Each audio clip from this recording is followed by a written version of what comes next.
Bonjour à tous, je vais faire une petite vidéo plutôt court terme sur Bitcoin, d'accord, donc on va essayer d'être assez rapide et concis. On commence toujours par un point de vue général pour identifier la tendance. Pour l'instant on a toujours une tendance haussière en weekly. En daily on a toujours une tendance haussière, avec actuellement un ralentissement, ok, on est toujours haussier. Et en 4 heures, on est également toujours haussier, avec du coup, pour l'instant, différentes choses qu'il faut qu'on regarde. Donc on va commencer à faire notre analyse. Tout d'abord, on a un beau canal qui est ici, qu'il faut avoir en tête, ok. D'accord, hein, respecter en bas, respecter en bas, respecter en bas, respecter en haut, donc ça me plaît. Il y avait d'autres canaux pendant un temps que je suivais qui étaient ceux-ci, mais sur du plus court terme. On avait un beau canal ici, perdu, support résistance, voilà, je garde celui-là également en tête. Pour l'instant, ils sont archivés, on regarde ça pour plus tard. J'ai un beau canal. Et actuellement, on est là. Voilà, donc on vient de casser les 100 000, on a fait un ATH sur un point important, et on est en ce moment en train de retracer.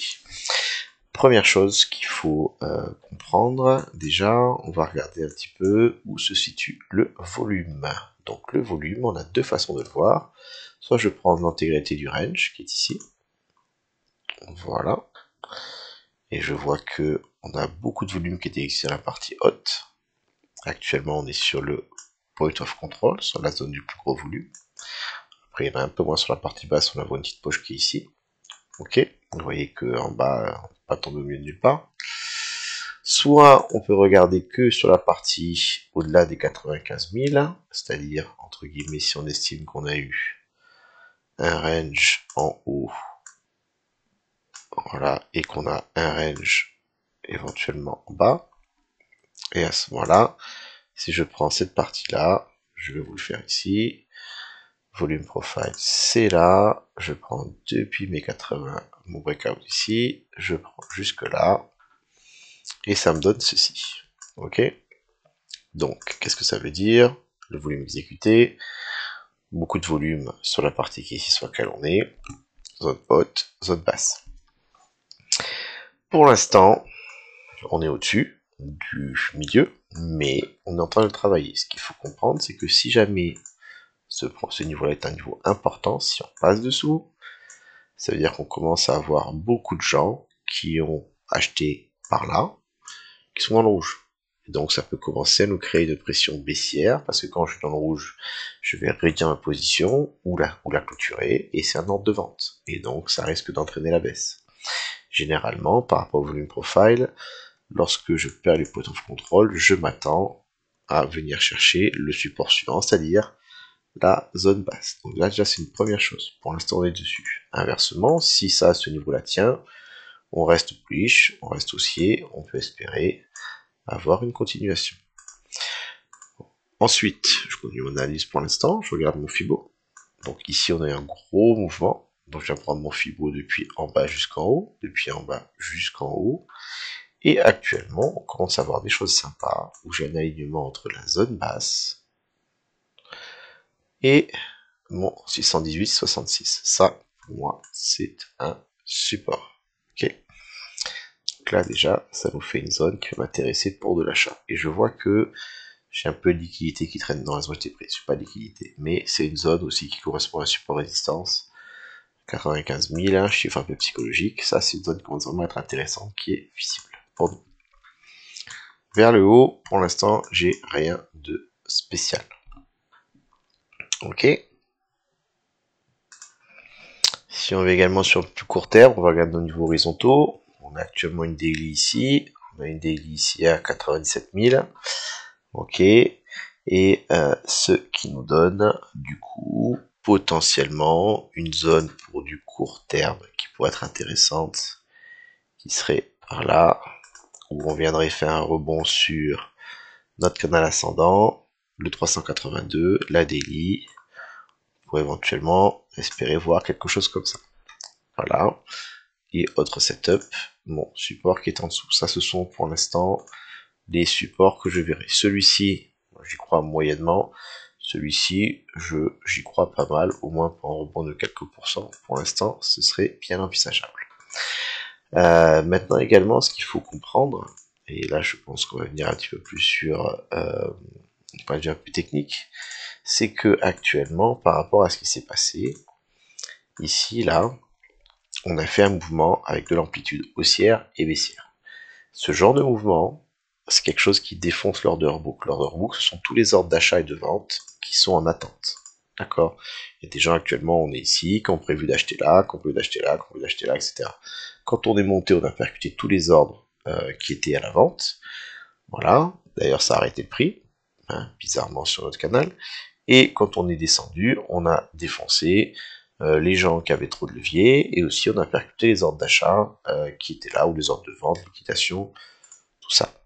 Une fois que le marché a une grosse volatilité, surtout comme ça en aller-retour, il va avoir besoin de temps avant de pouvoir reprendre une direction. Ça veut dire qu'il y a deux choses.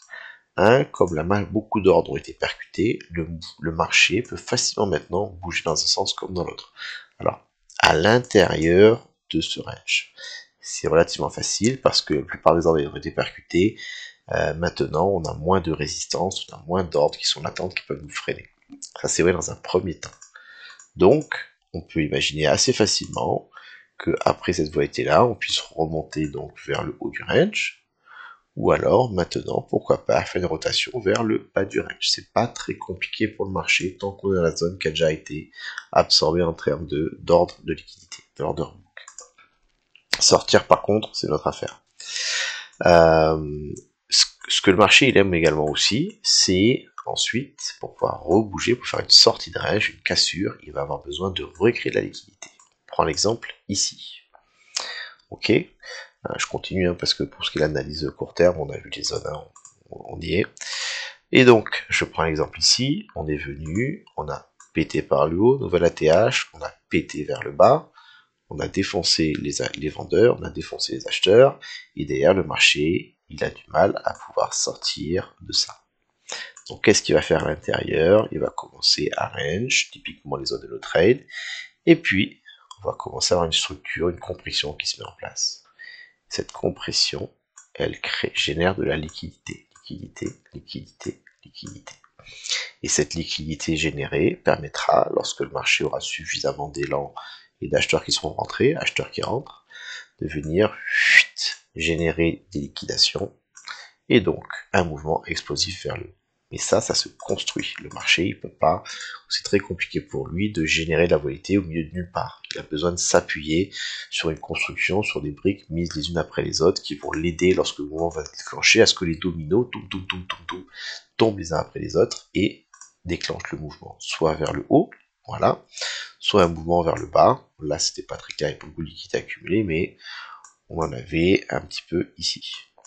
Voilà. Donc actuellement, je pense hein, que vu ce qu'on a eu ici, on peut définir un range et on peut penser qu'on va avoir un mouvement de type contraction à l'intérieur avec probablement de l'activité qui va se créer soit en haut, soit en bas pour un breakout qui viendra plus tard. Voilà, c'est mon plan. Donc moi, je suis plutôt dans une optique actuellement trade the range, donc trade le range. Et mon range, comme je vous l'ai montré, il est ici. Voilà, voilà ce que j'attends pour l'instant en termes de support et de résistance. Et les résistances, elles sont au-dessus de moi. Voilà. Là, on a la liquidité qui commence à s'accumuler. Regardez. Liquidité, liquidité, liquidité. Et donc, on peut imaginer que on va avoir quelque chose à peu près comme ça pour l'instant. Et ça nous donnerait à peu près ceci. Bien joué.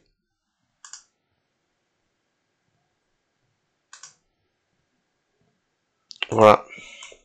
Voilà une idée de plan. Comment j'y arrive, pourquoi j'y arrive, ce à quoi je peux m'attendre. Et puis à l'intérieur de ça, bah, voilà, on peut avoir quelque chose comme ça. Pour l'instant, le bas du triangle n'est pas encore défini. Hein. Mais ça va être l'idée. Bon courage à tous pour la semaine qui vient. Et puis à bientôt.